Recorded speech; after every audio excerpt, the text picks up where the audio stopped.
താങ്കൾ നേരെ തിരിഞ്ഞു നിന്ന് ആ ഒരു സംവിധാനത്തെ പറ്റി അങ്ങോട്ട് നോക്കണം.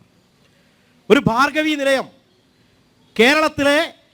കേരളത്തിലെ കഴിഞ്ഞ ഇടതു വലതു മുന്നണികളുടെ കെടുകാര്യസ്ഥത കൊണ്ട് ഇന്ന് 16-ാം തീയതിയായിട്ട് ശമ്പളം കിട്ടാത്ത കേരളത്തിലെ KSRTC ആരാണ് ഇതിന് ഉത്തരവാദി? സുഹൃത്തെ, ഞാൻ പറയും, നരേന്ദ്രമോദിയുടെ ഗവൺമെന്റിന്റെ നയം എന്ന് പറഞ്ഞാൽ ഈ രാജ്യത്ത് സ്വകാര്യ മേഖലയും പൊതുമേഖലയും ഒരുപോലെ നിലനിർത്തിക്കൊണ്ട് ഒരുപോലെ പ്രോത്സാഹിപ്പിച്ചുകൊണ്ട് ഈ രാജ്യത്തിന്റെ വികസനമാണ്.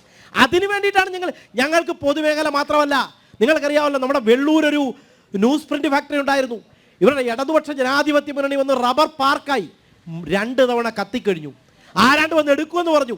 എന്താ ഈ അവസ്ഥ? ഞങ്ങൾ അടിസ്ഥാനപരമായി ഈ രാജ്യത്ത് സ്വകാര്യ മേഖലയും, ഞാൻ ഒരു കാര്യം ചോദിച്ചോട്ടെ, ഈ മൊബൈൽ ഫോൺ ഇത് BSNL മാത്രമുണ്ടായിരുന്ന കാലഘട്ടത്തിൽ ഇൻകമിംഗ് കോളുകൾക്ക് ഔട്ട് ഗോയിങ് കോളുകൾക്ക് 4 രൂപ ഉണ്ടാകുമായിരുന്നു. ഇപ്പം നമ്മുടെ അവസ്ഥ എന്താ?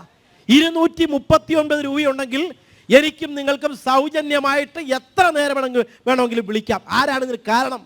വാജ്പേയി ഗവൺമെന്റിന്റെ കാലത്ത് പ്രമോദ് മഹാജൻ കൊണ്ടുവന്ന നയമാണ് ഈ രാജ്യത്ത് ടെലികോം മേഖലയിലുണ്ടായ മാറ്റം.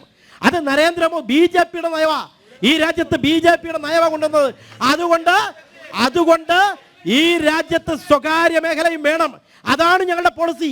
അതുവഴിയാണ് ഈ രാജ്യത്ത് വികസനം ഉണ്ടായിരിക്കുന്നത്. യാഥാർത്ഥ്യം ഉൾക്കൊണ്ടുകൊണ്ട് ഈ പൊതുമേഖലയെ മാത്രം കെട്ടിപ്പിടിച്ചുകൊണ്ടിരിക്കരുത്.